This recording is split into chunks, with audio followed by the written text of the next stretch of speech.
watching the Dr. Philbrook Show. I'm Dr. Philbrook.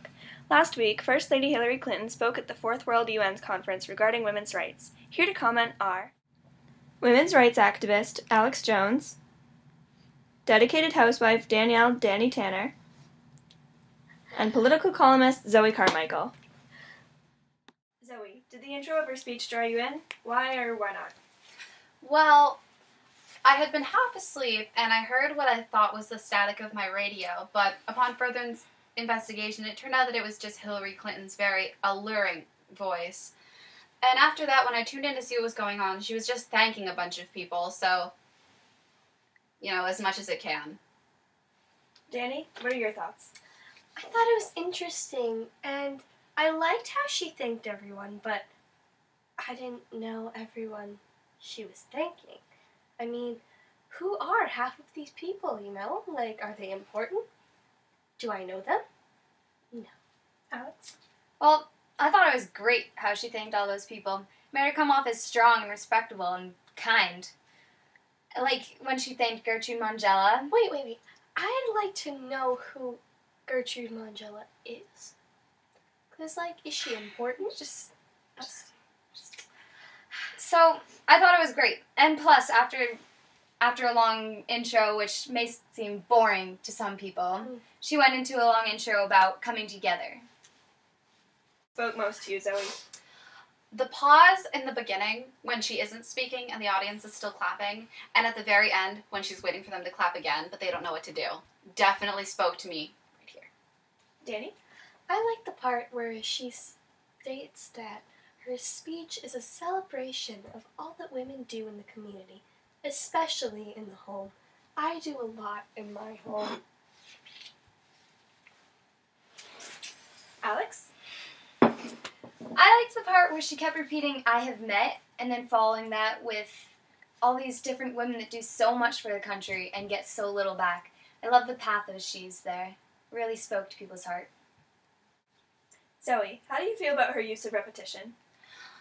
I really like that she understands that it normally takes women more than one time of hearing something to get the point. That is so true. I really like how she uses it. I really like how she speaks, and I really like how smart she is.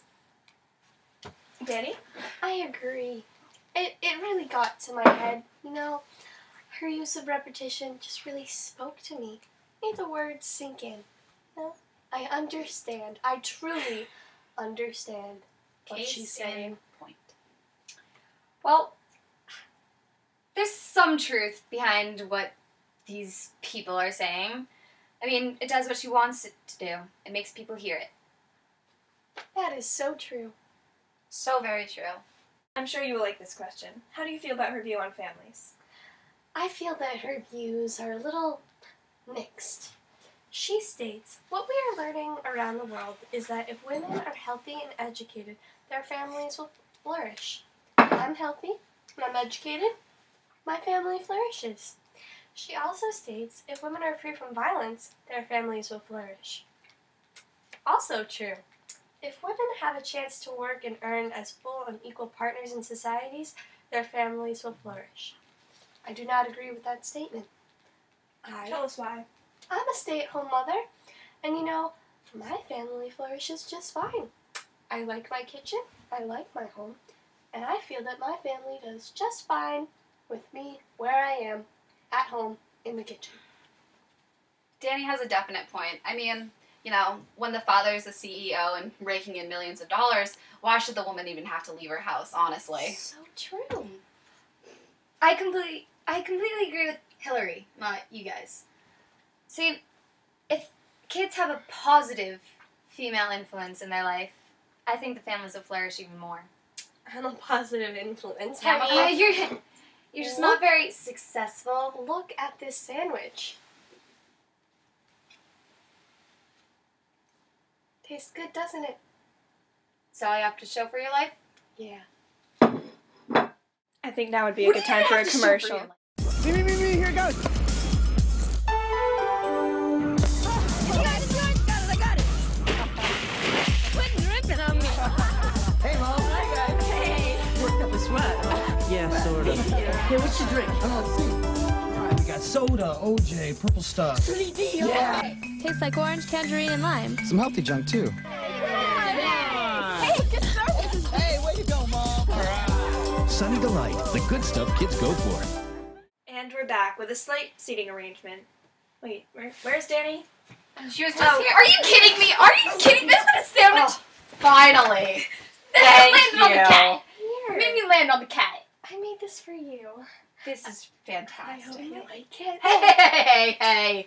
How do you feel about our sporadic use of pathos and personal pronouns? Well, I thought the personal pronouns made it easy for women to relate to her, and also for men to relate what she's saying to the women in their life. I thought that she used a very good amount of pathos. I mean, if you can't build your ethos, why not just win their hearts? I liked her use of personal pronouns, Even though they were random, she got down on my level. I could understand her. In a nutshell, Hillary's speech points out how women should have more rights in society today. How do you feel about women's rights, Danny? I think they're good. I like the rights I have today. I like how they make me feel safe. I mean, I like staying at home. I like my kitchen. I like my rights. It's good. Zoe, how do you feel about the situation?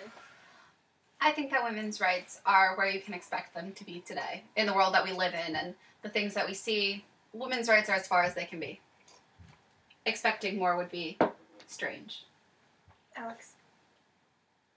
I think women don't get enough recognition for what they can do. If women were given more rights, they could change the world.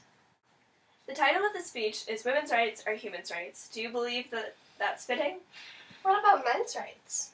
Are women's rights men's rights? I That's a mean, good point. men don't belong in the kitchen. Do they? Not unless they're building it. That's right. Alex, you seem rather distraught over this.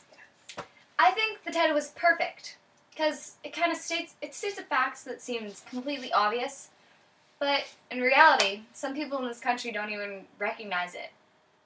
It's true. We're talking about the world here. I actually have to agree with Alex here. I really like that she clarified the whole women are humans thing. I was feeling, unsure on the topic, and I'm really glad that she settled that for me. So I am a human, right? Apparently. Yes, Okay. you are. Because I'm a woman, I'm a human. I get it. And the speech is fitting. How do you feel about her violation of human rights portion of the speech, Alex?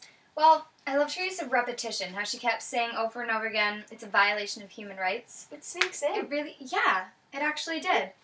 And after every single time she said it, she would describe this gruesome, horrible picture. And it just makes you think how wrong that is. So, it really sunk in for me. Something to add? I never thought I'd agree with Alex, because she's Alex. But, it hurts my heart when she states women ages 14 to 44 is the violence they are subjected to in their own homes by their own relatives, and how that's a violation of a human right, My husband would never do that to me. I mean, she talks about setting women on fire with gasoline, matches. It's just not okay. It hurts my heart. It sinks in. Makes me think. Exactly, Zoe. These images were definitely gruesomely inspiring in a strange way. But,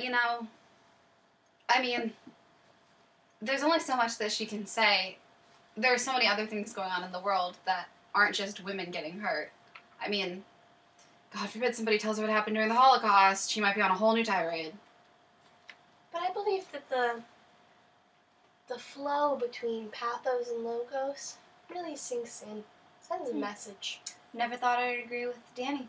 I don't actually think she's using logos. Well, they're facts, right? But she's just trying to make people believe what she's saying. She's just trying to hurt people to make them understand her point.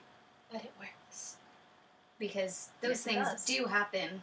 They happen. So it is a fact. If it works, it works. Mm-hmm. Think Hillary Clinton is a good speaker?